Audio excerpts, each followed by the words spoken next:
লেবেলে ৭-৫ চ্যানেলে সবাইকে স্বাগত।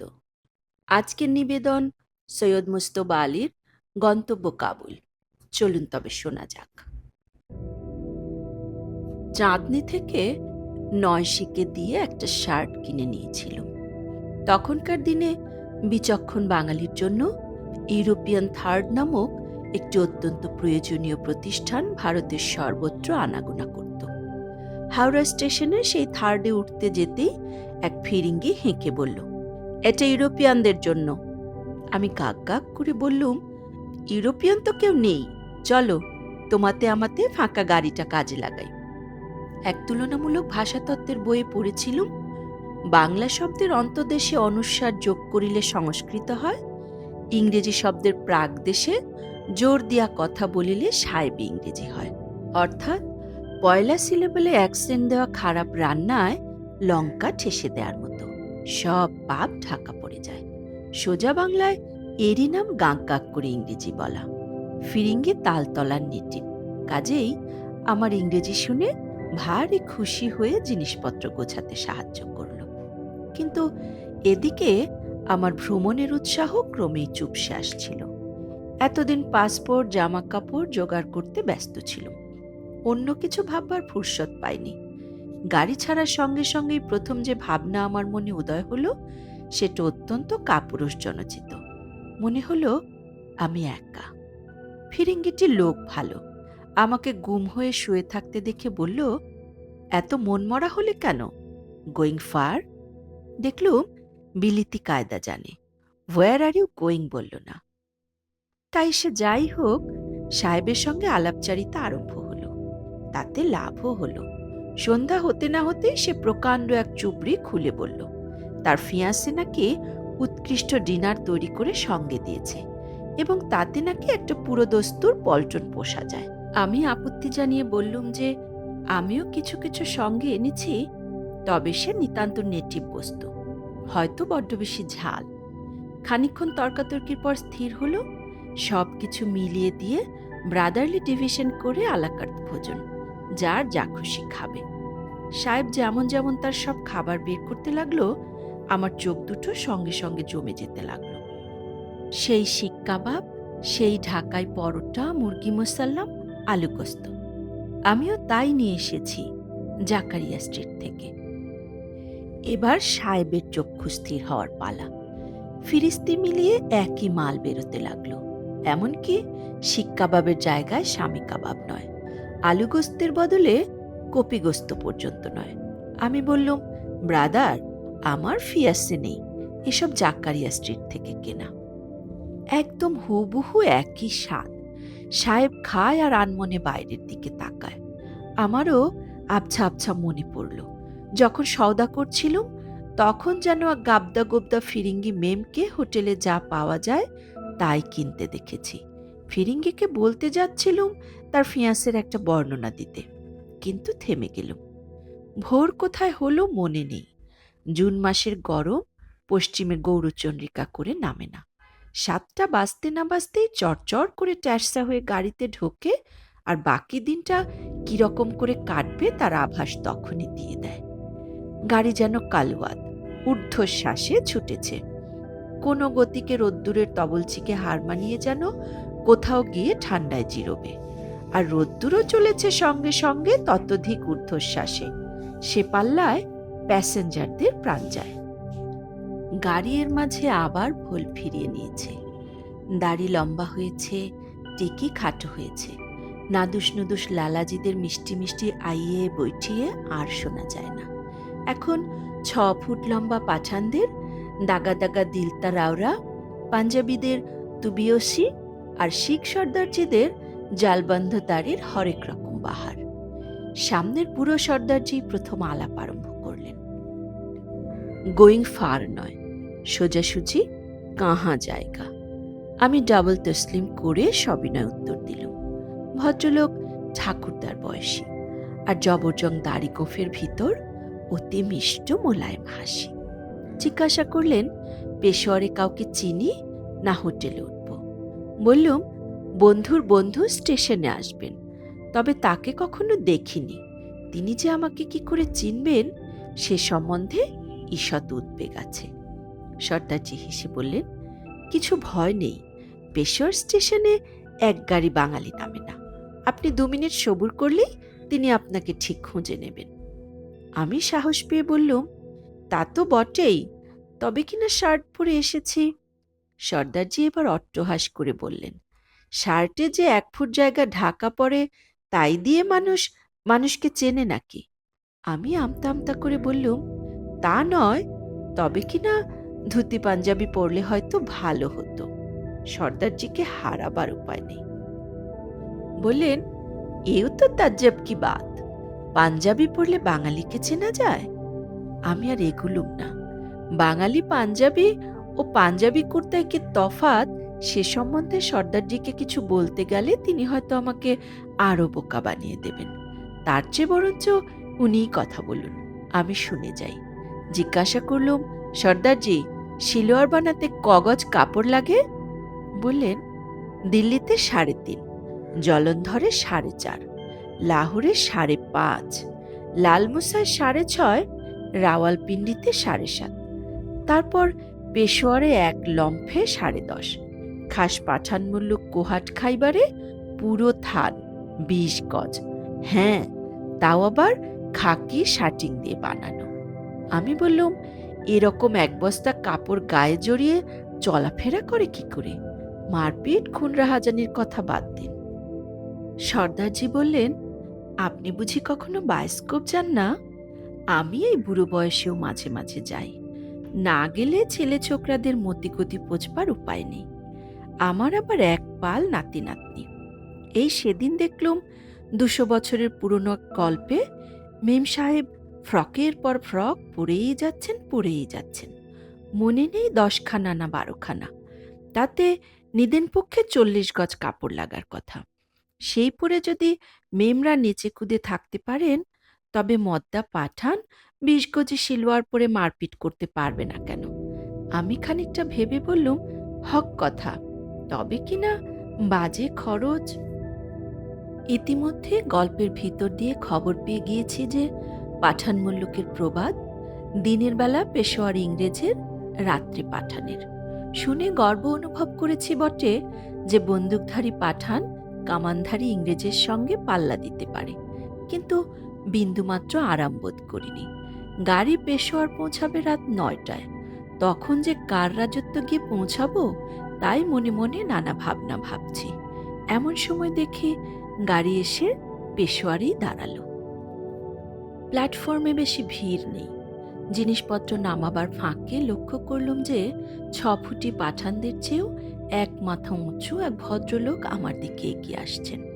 কাতর নয়নে তাঁর দিকে তাকিয়ে যতদূর সম্ভব নিজের বাঙালিত্ব জাহির করার সঙ্গে সঙ্গেই তিনি এসে উত্তম উর্দুতে আমাকে বললেন, তার নাম শেখ আহমদ আলী। আমি নিজের নাম বলে 1 হাত এগিয়ে দিতেই তিনি তার 2 হাতে সেটি লুফে নিয়ে দিলেন এক চাপ, পরম উৎসাহে, পরম সংবর্ধনায়। সে চাপে আমার হাতের 5 আঙুল তার 2 থাবার ভিতর তখন লুকোচুরি খেলছে। খানিকটা কোলে পিঠে, খানিকটা টেনে হেঁচড়ে তিনি আমাকে স্টেশনের বাইরে এনে একটা টাঙায় বসালেন। আমি তখন শুধু ভাবছি, ভদ্রলোক আমাকে চেনেন না, জানেন না, আমি বাঙালি, তিনি পাঠান। তবে যে এত সংবর্ধনা করছেন, তার মানে কি? এর কতকটা আন্তরিক আর কতকটা লৌকিকতা। আজ বলতে পারি, পাঠানের অভ্যর্থনা সম্পূর্ণ নির্জলা আন্তরিক। অতিথিকে বাড়িতে ডেকে নেওয়ার মতো আনন্দ পাঠান অন্য কোনো জিনিসে পায় না। আর সে অতিথি যদি বিদেশি হয়, তাহলে তো আর কথাই নেই। আরবি ভাষার একটি প্রবাদ আছে, ইয়মুস সফর নেসমস সফর, অর্থাৎ কিনা যাত্রার দিনই অর্ধেক ভ্রমণ। পূর্ব বাংলায়ও একই প্রবাদ প্রচলিত আছে। সেখানে বলা হয়, উঠোন সমুদ্র পেরোলেই আধেক মুশকিল আসান। আহমদ আলীর উঠোন পেরোতে গিয়ে আমার পাক্কা 7 দিন কেটে গেল। 8 দিনের দিন সকালবেলা আহমদ আলী স্বয়ং আমাকে একখানা বাসে ড্রাইভারের পাশে বসিয়ে তাকে আমার জানমাল বাঁচাবার জন্য বিস্তর দিব্য দিলাসা দিয়ে বিদায় দিলেন। হাওড়া স্টেশনে মনে হয়েছিল আমি একা। এখন মনে হলো আমি ভয়ঙ্কর একা। ভয়ঙ্কর একা এই অর্থে যে নোম্যান্স ল্যান্ডই বলুন আর খাস আফগানিস্তানি বলুন, এসব জায়গায় মানুষ আপন আপন প্রাণ নিয়েই ব্যস্ত। সাধারণ লোকের বিবেক বুদ্ধি এসব দেশে এরকম কথাই কয়। তবু আফগানিস্তান স্বাধীন সভ্য দেশ, আর ৫টা দেশ যখন খুনখারাবির প্রতি এত বেমালুম উদাসীন নয়, তখন তাদেরও তো কিছু একটা করবার আছে। এই ভেবে ২-৪টে পুলিশ ২-১ দিন অকুস্থলে ঘোরাঘুরি করে যায়। ডান দিকে ড্রাইভার শিখ সর্দারজি, বয়স ৬০-এর কাছাকাছি, কাঁচা পাকা দীর্ঘ দাড়ি ও পরে জানতে পারলুম রাতকানা। মাদিকে আফগান সরকারের এক কর্মচারী, পেশোয়ার গিয়েছিলেন কাবুল বেতার কেন্দ্রের মাল সরঞ্জাম ছাড়িয়ে আনবার জন্য। সব ভাষাই জানেন, অথচ বলতে গেলে এক ফরাসি ছাড়া অন্য কোনো ভাষাই জানেন না। অর্থাৎ আপনি যদি তার ইংরেজি না বোঝেন, তবে তিনি ভাবখানা করেন যেন আপনিই যথেষ্ট ইংরেজি জানেন না। তখন তিনি ফরাসির যে ৬টি শব্দ জানেন সেগুলো ছাড়েন। তখনও যদি আপনি তার বক্তব্য না বোঝেন, তবে তিনি উর্দু ছাড়েন। শেষটায় এমন ভাব দেখান যে অশিক্ষিত বর্বরদের সঙ্গে কথা বলবার ঝকমারি আর তিনি কত পোহাবেন। অথচ পরে দেখলুম ভদ্রলোক অত্যন্ত বন্ধুবৎসল, বিপন্নের সহায়। তার উপরে বুঝতে পারলুম ভাষা বাবদে ভদ্রলোকের দুর্বলতা কেন, যখন শুনতে পেলুম যে তিনি অনেক ভাষায় পাণ্ডিত্যের দাবি করে বেতারে চাকরি পেয়েছেন। বাসের পেটে এক পাল কাবুলি ব্যবসায়ী, পেশোয়ার থেকে সিগারেট, গ্রামোফোন, রেকর্ড, পেলেট বাসন, ঝাড় লণ্ঠন, ফুটবল, বিজলিবাতির সাজ সরঞ্জাম, কেতাব পুঁথি, এক কথায় দুনিয়ার সব জিনিস কিনে নিয়ে যাচ্ছে। বাদবাকি প্রায় সব কিছুই আমদানি করতে হয় হিন্দুস্তান থেকে, কিছুটা রুশ থেকে। এসব তথ্য জানবার জন্য আফগান সরকারের বাণিজ্য প্রতিবেদন পড়তে হয় না, কাবুল শহরে একটা চক্কর মারলেই হয়। সেসব পরের কথা। পেশোয়ার থেকে জমরুদ দুর্গ ১০.৫ মাইল সমতল ভূমি, সেখানে এক দফা পাসপোর্ট দেখাতে হলো। তারপর খাইবার গিরিসংকট, দুদিকে ১০০০ ফুট উঁচু পাথরের ন্যাড়া পাহাড়, মাঝখানে খাইবার পাস। একজোড়া রাস্তা এঁকে বেঁকে একে অন্যের গা ঘেঁষে চলেছে কাবুলের দিকে। এক রাস্তা মোটরের জন্য, অন্য রাস্তা উট, খচ্চর, গাধা ঘোড়ার পণ্যবাহিনী বা ক্যারাভানের জন্য। সংকীর্ণতম স্থলে ২ রাস্তায় মিলে ৩০ হাতও হবে না। সে রাস্তা আবার মাতালের মতো টলতে টলতে এতই এঁকে বেঁকে গিয়েছে যে যে কোনো জায়গায় দাঁড়ালে চোখে পড়ে ডানে বায়ে পাহাড়, সামনে পিছনে পাহাড়। দ্বিপ্রহর সূর্য সেই নরককুণ্ডে সোজা নেমে এসেছে, তাই নিয়ে চতুর্দিকের পাহাড় যেন লুফালুফি খেলছে। অবাক হয়ে দেখছি সেই গরমে বুখারার পুস্তিন ব্যবসায়ীরা ২ ইঞ্চি পুরো লোমওয়ালা চামড়ার ওভারকোট গায়ে দিয়ে খচ্চর খেদিয়ে খেদিয়ে ভারতবর্ষের দিকে চলেছে। সর্দারজিকে রহস্য সমাধানের অনুরোধ জানালে তিনি বললেন, যাদের অভ্যেস হয়ে গিয়েছে তাদের পক্ষে সত্যি এরকম পুরো জামা এই গরমে আরামদায়ক। বাইরের গরম ঢুকতে পারে না, শরীর ঠান্ডা রাখে। ঘাম তো আর এদেশে হয় না, আর হলেই বাকি, এরা তার থোড়াই পরোয়া করে। এটুকু বলতে বলতেই দেখলুম গরমের হলকা মুখে ঢুকে সর্দারজির গলা শুকিয়ে দিল। গল্প জমাবার চেষ্টা বৃথা। কত দেশের কত রকমের লোক পণ্যবাহিনীর সঙ্গে সঙ্গে চলেছে, কত ঢঙ্গের টুপি, কত রঙের পাগড়ি, কত যুগের অস্ত্র, গাদা বন্দুক থেকে আরম্ভ করে আধুনিকতম জার্মান মাউজার, দামেস্কের বিখ্যাত সুদর্শন তরবারি, সুপারি কাটার জাঁতির মতো জামধর। মোগল ছবিতে দেখেছিলুম, বাস্তবে দেখলুম হুবহু সেই রকম গোলাপি সিল্কের কোমর বন্ধে গোঁজা। কারো হাতে কানজোখা পেতলে বাঁধানো লাঠি, কারো হাতে লম্বা ঝকঝকে বর্ষা। উটের পিঠে পশমে রেশমে বোনা কত রঙের কার্পেট, কত আকারের সামোভার। বস্তা বস্তা পেস্তা বাদাম, আখরোট, কিসমিস, আলু বুখারা চলেছে হিন্দুস্তানের বিরিয়ানি পোলাওয়ের জৌলুস বাড়াবার জন্য। আরও চলেছে, শুনতে পেলুম, কোমরবন্ধের নিচে ইজেরের ভাঁজে পুস্তিনের লাইনিংয়ের ভিতরে আফিং আর হাসিস, না কোকেনি, না আরও কিছু। সবাই চলেছে অতি ধীরে, অতি মন্থরে। পাঠান ২ বার বলেছিলেন, আমি ৩য় বার সেই প্রবাদ শপথরূপে গ্রহণ করলুম। হন্তদন্ত হওয়ার মানে শয়তানের পন্থায় চলা।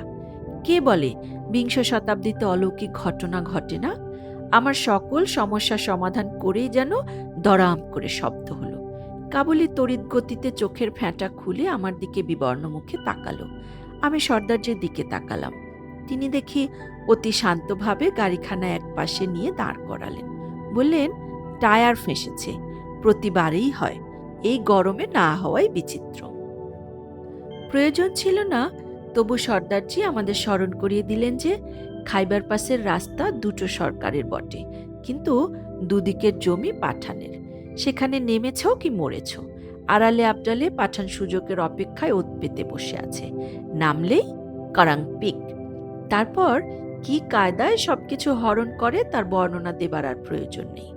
পাঠান যাতে ঠিক রাস্তার বুকের উপর রাহাজানি না করে, তার জন্য খাইবার পাসের দুদিকে যেখানে বসতি আছে সেখানকার পাঠানদের ইংরেজ 2 টাকা করে বছরে খাজনা দেয়। পরে আরেকটি শর্ত অতি কষ্টে আদায় করেছে, আফ্রিদিতে ঝগড়া বাঁধলে রাস্তার এপারে ওপারে যেন বন্দুক না মারা হয়। মোটর আবার চলল। কাবুলিওয়ালার গলা ভেঙে গিয়েছে, তবু বিড়বিড় করে যা বলছিলেন তার নির্যাস। কিচ্ছু ভয় নেই সাহেব, কালই কাবুল পৌঁছে যাচ্ছি। সেখানে পৌঁছে কপ করে কাবুল নদীতে ডুব দেব। বরফ গলা হিমজল পাহাড় থেকে নেমে এসেছে, দিল জান কলিজা সব ঠান্ডা হয়ে যাবে। আমি বললুম, আপনার মুখে ফুলচন্দন পড়ুক। হঠাৎ দেখি সামনে, এ কি মরিচিকা! সমস্ত রাস্তা বন্ধ করে গেট কেন? মোটর থামল, পাসপোর্ট দেখাতে হলো। গেট খুলে গেল, আফগানিস্তানে ঢুকলুম। কাবুলি বললেন, দুনিয়ার সব পরীক্ষা পাশ করার চেয়ে বড় পরীক্ষা খাইবার পাস পাশ করা। আলহামদুলিল্লাহ, খুদাকে ধন্যবাদ। আমি বললাম, আমেন। খাইবার পাস তো দুঃখে সুখে পেরুলুম এবং মনে মনে আশা করলুম এইবার গরম কমবে। কমলো বটে, কিন্তু পাসের ভিতর পিচগলা রাস্তা ছিল, তা সে সংকীর্ণ হোক আর বিস্তীর্ণই হোক, এখন আর রাস্তা বলে কোনো বালাই নেই। হাজারো বছরের লোক চলাচলের ফলে পাথর এবং অতি সামান্য মাটির উপর যে দাগ পড়েছে তারই উপর দিয়ে মোটর চলল। এ দাগের উপর দিয়ে পণ্যবাহিনীর যেতে আসতে কোনো অসুবিধা হয় না, কিন্তু মোটর আরোহীর পক্ষে যে কতদূর পীড়াদায়ক হতে পারে তা খানিকটা তুলনা হয় বীরভূম বাঁকুড়ায় ডাঙ্গা ও খোঁয়ায় রাত্রিকালে গরুর গাড়ি চড়ার সঙ্গে। যদি সে গাড়ি 20 মাইল বেগে চলে, ভিতরে খড়ের পুরু তোষক না থাকে এবং ছোট বড় নুড়ি দিয়ে ডাঙ্গা খোয়াই ছেয়ে ফেলা হয়। লান্ডিকোটাল থেকে দক্কা 10 মাইল। সেই মরুপ্রান্তরে দক্কা দুর্গ অত্যন্ত অবান্তর বলে মনে হলো। মাটি আর খড় মিশিয়ে পিটে পিটে উঁচু দেয়াল গড়ে তোলা হয়েছে আশপাশের রঙের সঙ্গে রং মিলিয়ে, ফ্যাকাশে ময়লা ঘিনঘিনে হলদে রং। দেয়ালের উপরের দিকে এক সারি গর্ত। দুর্গের লোক তারই ভেতর দিয়ে বন্দুকের নল গলিয়ে নিরাপদে বাইরের শত্রুকে গুলি করতে পারে। দূর থেকে সেই কালো কালো গর্ত দেখে মনে হয় যেন অন্ধের উপড়ে নেওয়া চোখের শূন্য কোটর। কিন্তু দুর্গের সামনে এসে বাঁ দিকে তাকিয়ে চোখ জুড়িয়ে গেল। ছলছল করে কাবুল নদী বাঁক নিয়ে এক পাশ দিয়ে চলে গিয়েছে। ডান দিকে এক ফালি সবুজ আঁচল লুটিয়ে পড়েছে। কাবুলি বললেন, চলুন দুর্গের ভিতরে যাই, পাসপোর্ট দেখাতে হবে। আমরা সরকারি কর্মচারী, তাড়াতাড়ি ছেড়ে দেবে, তাহলে সন্ধ্যার আগে জালালাবাদ পৌঁছতে পারব। দুর্গের অফিসার আমাকে বিদেশি দেখে প্রচুর খাতির যত্ন করলেন। দক্কার মতো জায়গায় বরফের কল থাকার কথা নয়, কিন্তু যে শরবত খেলুম তার জন্য ঠান্ডা জল কুঁজোতে কি করে তৈরি করা সম্ভব হলো বুঝতে পারলুম না। আফগানিস্তানের অফিসার যদি কবি হতে পারেন, তবে তার পক্ষে পীর হয়ে ভবিষ্যৎবাণী করাও কিছুমাত্র বিচিত্র নয়। 3 বার চাকা ফাটল, আর ইঞ্জিন সর্দারজির উপর গোসা করে 2 বার গুম হলেন। চাকা সারালো হ্যাজি ম্যানন, তদারক করলেন সর্দারজি। জালালাবাদ পৌঁছাবার কয়েক মাইল আগে সর্দারজির কোমর বন্ধ অথবা নিবি বন্ধ কিংবা বেল্ট যাই বলুন ছিঁড়ে 2 টুকরো হলো। তখন খবর পেলাম সর্দারজিও রাতকানা। রেডিওর কর্মচারী আমার কানটাকে মাইক্রোফোন ভেবে ফিসফিস করে প্রচার করে দিলেন, উদ্যোকার মতো আমাদের অনুষ্ঠান এইখানেই সমাপ্ত হলো। কাল সকাল 7টায় আমরা আবার উপস্থিত হব। 1/2 মাইলটাক দূরে আফগান সরাই। বেতারের সাহেবও আমি আস্তে আস্তে সেদিকে এগিয়ে চললুম। বাদবাকি আর সকলে হই হল্লা করে করে গাড়ি ঠেলে নিয়ে চলল। সর্দারজি তন্নি করে বললেন, একটু পা চালিয়ে, সন্ধ্যা হয়ে গেলে সরাইয়ের দরজা বন্ধ করে দেবে। সরাই তো নয়, ভীষণ দুশ্মনের মতো দাঁড়িয়ে এক চৌকো দুর্গ। কর্ম অন্তে নিভৃত পান্থশালাতে বলতে আমাদের চোখে যে স্নিগ্ধতার ছবি ফুটে ওঠে, এর সঙ্গে তার কোনো সংস্রব নেই। ৩০ ফুট উঁচু হলদে মাটির নীরের ৪খানা দেয়াল, সামনের খানাতে এক বিরাট দরজা, তার ভেতর দিয়ে উট, বাস, ডাবল ডেকার পর্যন্ত অনায়াসে ঢুকতে পারে। কিন্তু ভেতরে যাবার সময় মনে হয় এই শেষ ঢোকা, এ দানবের পেট থেকে আর বেরোতে হবে না। ঢুকেই থমকে দাঁড়ালো। কত শত শতাব্দীর পুঞ্জীভূত দুর্গন্ধ আমাকে ধাক্কা মেরেছিল বলতে পারিনি, কিন্তু মনে হলো আমি যেন সে ধাক্কায় ৩ গজ পিছিয়ে গেলুম। ব্যাপারটিকে বুঝতে অবশ্য বেশি সময় লাগলো না। এলাকাটা মৌসুমি হাওয়ার বাইরে, তাই এখানে কখনো বৃষ্টি হয় না। যথেষ্ট উঁচু নয় বলে বরফও পড়ে না। আশেপাশে নদী বা ঝর্ণা নেই বলে ধোয়া মোছার জন্য জলের বাজে খরচার কথাও ওঠে না। অতএব সিকান্দার শাহী বাজিরাজ থেকে আরম্ভ করে পরশুদিনের আস্ত ভেড়ার পাল যেসব অবদান রেখে গিয়েছে, তার স্থূলভাগ মাঝে মাঝে সাফ করা হয়েছে বটে, কিন্তু সূক্ষ্ম গন্ধ সর্বত্র এমনই স্তরীভূত হয়ে আছে যে ভয় হয় ধাক্কা দিয়ে না সরালে এগিয়ে যাওয়া অসম্ভব। সূচিভেদ্য অন্ধকার দেখেছি, এই প্রথম সূচিভেদ্য দুর্গন্ধ শুকলুম। ভোরবেলা ঘুম ভাঙল আজান শুনে। নামাজ পড়ালেন বুখারার এক পুস্তিন সদাগর। উৎকৃষ্ট আরবি উচ্চারণ শুনে বিস্ময় মানলুম যে তুর্কিস্তানে এত ভালো উচ্চারণ টিকে রইল কি করে। বেতরওয়ালাকে জিজ্ঞাসা করাতে তিনি বললেন, আপনি নিজেই জিজ্ঞেস করুন না। আমি বললুম, কিছু যদি মনে করেন। আমার এই সংকোচে তিনি এত আশ্চর্য হলেন যে বুঝতে পারলুম খাস প্রাচ্য দেশে অচেনা অজানা লোককে যে কোনো প্রশ্ন জিজ্ঞাসা করতে বাধা নেই। পরে জানলুম যার সম্বন্ধে কৌতূহল দেখানো হয় সে তাতে বরঞ্চ খুশিই হয়। মোটরে বসে তারই খেই তুলে নিয়ে আগের রাতের অভিজ্ঞতার জমা খার্চা নিতে লাগলুম। চোখ বন্ধ অবস্থায় ঠান্ডা হাওয়ার প্রথম পরশ পেলুম। খুলে দেখি সামনে সবুজ উপত্যকা, রাস্তার দুদিকে ফসল ক্ষেত। সর্দারজি পরিচয় করিয়ে দিয়ে বললেন, জালালাবাদ। তখন দুদিকেই সবুজ আর লোকজনের ঘরবাড়ি। সামান্য একটি নদী ক্ষুদ্রতম সুযোগ পেলে যে কি মোহন সবুজের লীলাখেলা দেখাতে পারে, জালালাবাদে তার অতি মধুর তসবির। এমনকি যে ২-৪টে পাঠান রাস্তা দিয়ে যাচ্ছিল তাদের চেহারাও যেন সীমান্তের পাঠানের চেয়ে মোলায়েম বলে মনে হলো। লক্ষ্য করলুম যে পাঠান শহরে গিয়ে সেখানকার মেয়েদের বেপরদামি নিন্দা করে, তারই বৌঝি খেতে কাজ করছে অন্য দেশের মেয়েদেরই মতো। মুখ তুলে বাসের দিকে তাকাতেও তাদের আপত্তি নেই। বেতার কর্তাকে জিজ্ঞাসা করতে তিনি গম্ভীরভাবে বললেন, আমার যতদূর জানা কোনো দেশের গরিব মেয়েই পর্দা মানে না, অন্তত আপন গায়ে মানে না। শহরে গিয়ে মধ্যবিত্তের অনুকরণে কখনো পর্দা মেনে ভদ্রলোক হবার চেষ্টা করে, কখনো কাজকর্মের অসুবিধা হয় বলে গায়ের রেওয়াজি বজায় রাখে। আমি জিজ্ঞাসা করলুম, আরবের বেদুইন মেয়েরা? তিনি বললেন, আমি ইরাকে তাদের বিনা পর্দায় ছাগল চড়াতে দেখেছি। গাড়ি সদর রাস্তা ছেড়ে জালালাবাদ শহরে ঢুকল। কাবুলিরা সব বাসের পেট থেকে বেরিয়ে ১ মিনিটের ভেতর অন্তর্ধান। কেউ একবার জিজ্ঞেস পর্যন্ত করল না বাস ফের ছাড়বে কখন। আমার তো এই প্রথম যাত্রা, তাই সর্দারজিকে শুধালাম, বাস আবার ছাড়বে কখন? সর্দারজি বললেন, আবার যখন সবাই জড়ো হবে। জিজ্ঞেস করলাম, সে কবে? সর্দারজি যেন একটু বিরক্ত হয়ে বললেন, আমি তার কি জানি, সবাই খেয়ে দিয়ে ফিরে আসবে যখন তখন। বেতার কর্তা বললেন, ঠায় দাঁড়িয়ে করছেন কি, আসুন আমার সঙ্গে। আমি শুধালাম, আর সব গেল কোথায়, ফিরবেই বা কখন?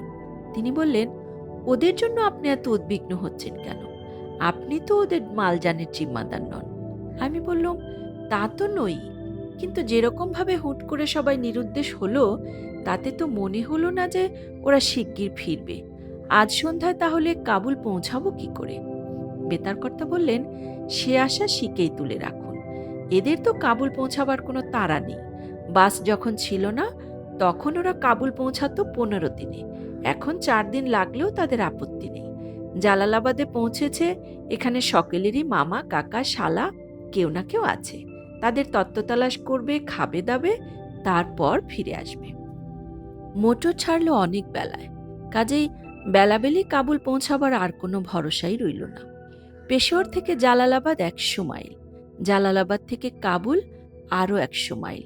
শাস্ত্রে লেখে সকালে পেশোয়ার ছেড়ে সন্ধ্যায় জালালাবাদ পৌঁছাবে, পরদিন ভোরবেলা জালালাবাদ ছেড়ে সন্ধ্যায় কাবুল। তখনই বোঝা উচিত ছিল যে শাস্ত্র মানে অল্প লোকেই। পরে জানলুম একমাত্র মেল বাস ছাড়া আর কেউ শাস্ত্র নির্দিষ্ট বেগে চলে না। সন্ধ্যা কাটল নালার পারে, নার্গিস বনের এক পাশে, চিনার মর্মরের মাঝখানে। সূর্যাস্তের শেষ আভাটুকু চিনার পল্লব থেকে মুছে যাওয়ার পরে ডাকবাংলোর খানসামা আহার দিয়ে গেল। খেয়ে দিয়ে সেখানেই চারপায়া নিয়ে শুয়ে পড়লুম। শেষ রাত্রে ঘুম ভাঙল অপূর্ব মাধুরীর মাঝখানে। হঠাৎ শুনি নিতান্ত কানের পাশে জলের কুলুকুলু শব্দ, আর আমার সর্বদেহ জড়িয়ে নাক মুখ ছাপিয়ে যেন অজানা সৌরভ সুন্দরীর মধুর নিঃশ্বাস। শেষ রাত্রে নৌকা যখন বিল ছেড়ে নদীতে নামে, তখন যেমন নদীর কুলুকুলু শব্দে ঘুম ভেঙে যায়। জানালার পাশে শিউলি গাছ থাকলে শরতের অতি ভোরে যেরকম তন্দ্রা টুটে যায়, এখানে তাই হলো, কিন্তু দুয়ে মিলে গিয়ে। এ সঙ্গীত বহুবার শুনেছি, কিন্তু তার সঙ্গে এহেন সৌরভ সোহাগ জীবনে আর কখনো পাইনি। সে আধা আলো অন্ধকারে চেয়ে দেখি দিনের বেলার শুকনো নালা জলে ভরে গিয়ে দুই কুল ছাপিয়ে নার্গিসের পা ধুয়ে দিয়ে ছুটে চলেছে। বুঝলুম নালার উজানে দিনের বেলায় বাঁধ দিয়ে জল বন্ধ করা হয়েছিল। ভোরের আজানের সময় নিমলার বাগানের পালা। বাঁধ খুলে দিতেই নালা ছাপিয়ে জল ছুটেছে। তারই পরশে নার্গিস নয়ন মেলে তাকিয়েছে। এর গান ওর সৌরভে মিশে গিয়েছে। আর যে চিনারের পদপ্রান্তে উভয়ের সঙ্গীতে সৌরভ উচ্ছ্বসিত হয়ে উঠেছে, সে তার মাথা তুলে দাঁড়িয়ে আছে প্রভাত সূর্যের প্রথম রশ্মির নবীন অভিষেকের জন্য। দেখতে না দেখতে চিনার সোনার মুকুট পরে নিল। পদপ্রান্তে পুষ্পবনের গন্ধ ধূপে বৈতালিক মুখরিত হয়ে উঠল। এদিন আজি কোন ঘরে গো খুলে দিল দ্বার, আজই প্রাতে সূর্য ওঠা সফল হলো কার। ভোরের নামাজ শেষ হতেই সর্দারজি ভেঁপু বাজাতে আরম্ভ করলেন। ভাবগতিক দেখে মনে হলো তিনি মন স্থির করে ফেলেছেন আজ সন্ধ্যায় যে করেই হোক কাবুল পৌঁছাবেন।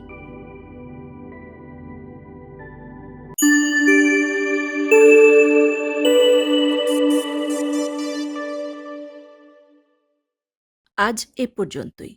কথা হবে আগামী পর্বে। প্রিয় শ্রোতা, আমাদের পাঠ যদি ভালো লেগে থাকে তবে চ্যানেলটি সাবস্ক্রাইব করুন। নিজের পছন্দের কোনো গল্প অথবা গ্রন্থ পাঠ শুনতে চাইলে কমেন্টে তার নাম লিখে জানাতে পারেন। চেষ্টা করব পড়ে শোনাতে। ভালো থাকুন, ভালো রাখুন। কল্যাণ হোক সকলের।